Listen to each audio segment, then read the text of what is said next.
Edelweiss mutual fund के president और chief investment officer equities के त्रिदीप भट्टाचार्य सर हमारे साथ कार्यक्रम में हो रहे हैं शामिल। 2 दशकों से ज्यादा लंबा गहरा अनुभव है सर का इक्विटी मार्केट में इन्वेस्टिंग का, चाहे वो भारतीय बाजार हो चाहे ग्लोबल मार्केट्स हो।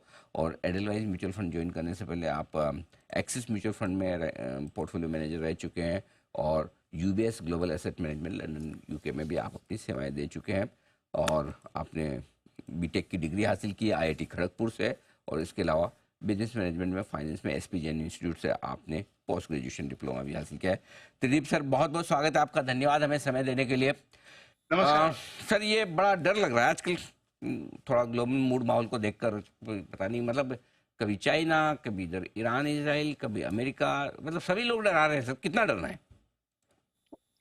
मेरे ख्याल में जब मार्केट्स में इतने अच्छे रिटर्न्स बने हुए हों तो थोड़ा सा डर सेहत के लिए अच्छा होता है।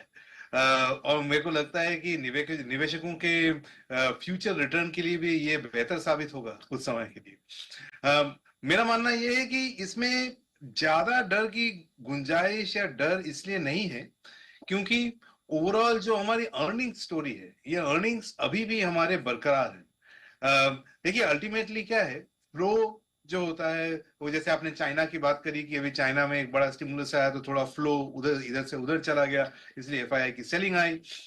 लेकिन ये फ्लो सस्टेनेबल तब होता है जब उसका बैकिंग अर्निंग्स के साथ हो। तो जब तक हमारी अर्निंग्स दुरुस्त है तब तक हमें गंभीर चिंता करने की जरूरत नहीं है, और जिस दिन अर्निंग्स कट शुरू हो जाएगा उस दिन से हमको चिंता करने की जरूरत है, अगर फ्लो आते रहे तो भी। ये अभी जो मार्केट में थोड़ा बहुत करेक्शन देखने को मिल रहा है जिसको आप डर का नाम दे रहे हैं, वो मेरे ख्याल में एक हेल्दी करेक्शन में कहूंगा। थोड़ा सा मिड और स्मॉल कैप में हम लोग पहले भी बात करते रहे हैं, थोड़ा वैल्यूएशंस में कुछ कुछ जगहों में अति हो गया था, जो कि थोड़ा सा करेक्शन होना जरूरी था। तो अभी तक जो हुआ है मुझे तो लगता है कि एक हेल्दी करेक्शन है, डरने की बिल्कुल जरूरत नहीं है। अर्निंग्स में फोकस रखें, और अर्निंग्स मेरे ख्याल से अभी तक जो नतीजे आए हैं, अगर आप ये फाइनेंशियल कंपनीज के लोन ग्रोथ के नंबर अभी तक देखने को मिले हैं, ज्वेलरी कंपनीज के नंबर्स जो देखने मिले हैं, वो ये दर्शाते हैं कि डिमांड इंडिया में अभी भी दुरुस्त है। यानी कि इस तिमाही के जो नतीजे आएंगे दूसरी तिमाही के, वो ब्रॉडली ठीक रहेंगे, कोई ऐसे झटके लगने वाली बात नहीं है। और कहाँ आपको लगता है किन कंपनियों के, किन सेक्टर्स के नतीजे अच्छे रह सकते हैं और कहाँ थोड़ी सी निराशा हो सकती है? जी, तो इसको अगर हम ये 4 क्वार्टर का स्पेक्ट्रम देखें, जून क्वार्टर जो गया, सितंबर क्वार्टर जो आने वाला है, दिसंबर क्वार्टर और मार्च क्वार्टर, इसमें जो जून क्वार्टर जो पिछला क्वार्टर गया वो हमारा एकदम सबसे मंद गति वाला क्वार्टर था। वो इसलिए क्योंकि उस समय इलेक्शन हुआ नेशनल लेवल पे, एक हीट वेव का दौरान चला था और कंज्यूमर सेंटीमेंट भी वीक था। तो जून क्वार्टर के नतीजे इसलिए मंद रहे। सितंबर क्वार्टर जो होगा इसको हम कह सकते हैं कि एक ट्रांजिशन क्वार्टर होगा, कि यहाँ पे इलेक्शन हो गया, गवर्नमेंट आ गई, सेम गवर्नमेंट थी, पॉलिसी कंटिन्यूटी देखने को मिला और उनकी डिसीजन मेकिंग ग्रेजुअली शुरू हुई। सो ये जो शुरू होने का कार्यक्रम है, इसका नतीजा आपको क्या बोलते हैं आगे के 2 क्वार्टर में देखने को मिलेगा। अभी केवल डिसीजन मेकिंग देखने को मिलेगा। तो जैसे उदाहरण के तौर पर, 1 महीने पहले आपने गौर फरमाया होगा कि ये जो डिफेंस के करीबन 1 लाख करोड़ रुपीस के जो ऑर्डर हैं, उनकी घोषणा की गई, जो कि काफी समय से अटका हुआ था। इस तरीके के गवर्नमेंट के कुछ और जैसे रोड्स, रेलवेज, इसमें जो इन्वेस्टमेंट्स थे उनको भी रिलीज देखने को मिला। तो ये डिसीजन मेकिंग अभी हुआ, उसका इंप्लीमेंटेशन इस क्वार्टर में नहीं हुआ, वो आगे 2 क्वार्टर में होगा। तो कुल मिला के ये जून क्वार्टर सबसे मंद गया, जो पिछला क्वार्टर था। ये क्वार्टर एक ट्रांजिशन क्वार्टर होगा, और सेकेंड हाफ ऑफ फिस्कल 25 जिसको हम कहते हैं, उसमें हम लोगों को थोड़ा सा द्रुत गति पकड़ते हुए देखने को मिलेगा economic momentum point of view से। तो इसलिए आशा बनाए रखिए, मेरे ख्याल में अर्निंग्स मोमेंटम, बेहतर अर्निंग्स मोमेंटम अभी आगे आना बाकी है। परफेक्ट है। तो अर्निंग मोमेंटम अभी भी मजबूत है, तो बहुत ज़्यादा डरने की जरूरत नहीं है। जो अपडेट्स अब तक आए वो अपडेट्स आपको ठीक ही दिख रहे हैं। अब रहा सवाल सर एफआईएस की बिकवाले का और चीन के डर का। क्या ये दोनों थोड़े और आगे बढ़ेंगे या फिर हम निपट लेंगे? इससे पहले कि इसका जवाब दूं, आपने पिछले में पूछा कि कौन से सेक्टर बेहतर जी। लगते हैं, तो उसका रह गया। तो मैं कहूंगा कि इंक्रीमेंटली, मतलब अगर आप आंशिक तौर पे देखें तो हम लोग इंक्रीमेंटली पॉजिटिव हैं एनबीएफसी जिसको कहते हैं, नॉन बैंकिंग फाइनेंशियल कंपनीज में। हमने पिछले 3 से 6 महीने में ज्यादा पैसे एलोकेट किया है कंजम्पशन सेक्टर में और आईटी सेक्टर में। इसको हम जैसे ग्लोबली रेट कट का जो माहौल है उसमें बेनिफिशियरी मानते हैं, इसलिए हमने इन 3 जगह पैसे इंक्रीमेंटली लगाए हैं।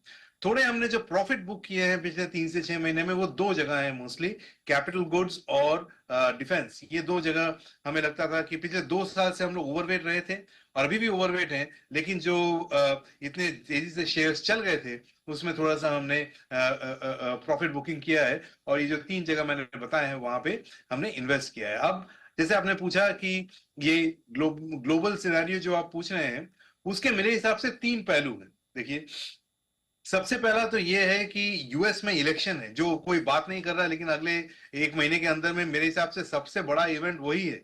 और उसमें कौन पावर में आता है, उसके हिसाब से उनकी क्या पॉलिसीज होती है, वो उसका एक मार्केट में इम्पैक्ट आएगा, ये ध्यान में रखने वाली बात है, और इसमें वोलेटिलिटी हो सकती है। दूसरा, ये जो जियोपॉलिटिक्स का आंकड़ा है, ये अचानक से वापस से ये उभर के सामने आ रहा है। रशिया यूक्रेन तो था ही, अभी उसके साथ में ईरान, इजराइल और उसके जो एलाइज हैं वो भी जुड़ गए हैं। और तीसरा जो है, वो चाइना में जो एक स्टिमुलस आ गया है, वो थोड़ा फ्लोज के लिए, इंडिया रिलेटेड फ्लोज के लिए थोड़ा नेगेटिव है। तो ये जो पूरा ग्लोबल मैक्रो बन के तैयार हुआ है, इसमें नेट नेट इंडिया के लिए नेगेटिव है, वही आपको मार्केट में देखने को मिल रहा है। जो फंडामेंटल इसका इम्पैक्ट होगा वो अल्टीमेटली क्रूड प्राइस या कमोडिटी प्राइसेस में हम देखते हैं। उसमें हो सकता है कि क्षणिक तौर पे अगले 2 या 3 महीने में आपको क्रूड ऑयल प्राइसेस या कुछ कमोडिटी प्राइसेस सप्लाई डिस्ट्रप्शन की वजह से ऊपर जाते दिखें। और चूंकि इंडिया एक कमोडिटी इंपोर्टर है, इसलिए हमारे मार्केट्स के लिए शायद वो शॉर्ट टर्म नेगेटिव होगा। बट अगर आप अगले 3-5 साल पॉइंट ऑफ व्यू से देखें, तो ये करेक्शन मेरे हिसाब से एक वेलकम करेक्शन है। इसमें अगर कुछ अच्छे शेयर्स सस्ते मिले, तो हमारी तो आंखें इसी पे लगी हुई हैं कि फाइनली कुछ अच्छे शेयर्स मिले नीचे के लेवल्स में, तो हम उसमें इन्वेस्ट कर सकें। तो मैं अभी भी मानता हूं कि मार्केट अभी भी बाय ऑन डिप्स स्टेज में है। ओके। अरे सर, सस्ते आप बोल रहे हैं, हमें तो ऐसा लग रहा है बहुत सस्ते हो गए। ऊपर से कई सारे 30 से 40% गिर गए। अब ये बताएं सर, जो लोग इंतजार कर रहे थे पैसा लगाने का, क्या सही टाइम आ गया है? धीमे धीमे इंस्टॉलमेंट में लगाएं, या आप इस वक्त भले आप थोड़ा बड़ा पैसा भी डाल दें तो दिक्कत की बात नहीं है? म्यूचुअल फंड में डालने वाले इन्वेस्टर्स के लिए क्या राय है आपकी? अक्टूबर नवंबर मेरे ख्याल में अगर धीमे धीमे डालें ये 2 महीने, तो मेरे ख्याल से वो समय अच्छा होगा। एक तो फेस्टिव सीजन भी है, और दूसरा ये कि इस समय जो मैंने आपको ग्लोबल हेडलाइंस गिनाए, यूएस इलेक्शन, फिर आपका जो ये जियोपॉलिटिकल सिचुएशन है, और चाइना में भी जो भी थोड़ी बहुत जोर देखने को मिली है, एक रैली देखने को मिली है, ये तीनों का इफेक्ट अगर नेगेटिव मार्केट में मिले तो कुछ अच्छे प्राइसेस मिल सकते हैं। तो अगले 2 महीने में लमसम नहीं, पर एक स्टैगर करके डालें तो आपको बेहतर प्राइसेस भी मिलेंगे, और मीडियम टर्म के लिए अच्छा भी होगा। फिर तो ये है आपके लिए राय त्रिदीप सर की तरफ से। सर, बहुत बहुत धन्यवाद आपका, आपने समय दिया और विस्तार से बाजार के डायरेक्शन पर और साथ ही निवेश के मौकों पर हमारे दर्शकों को अपनी बहुमूल्य राय दी। Thank you so much sir. Tridip Bhattacharya sir बताते हुए बाजार के डायरेक्शन के बारे में, और इस बीच बाजार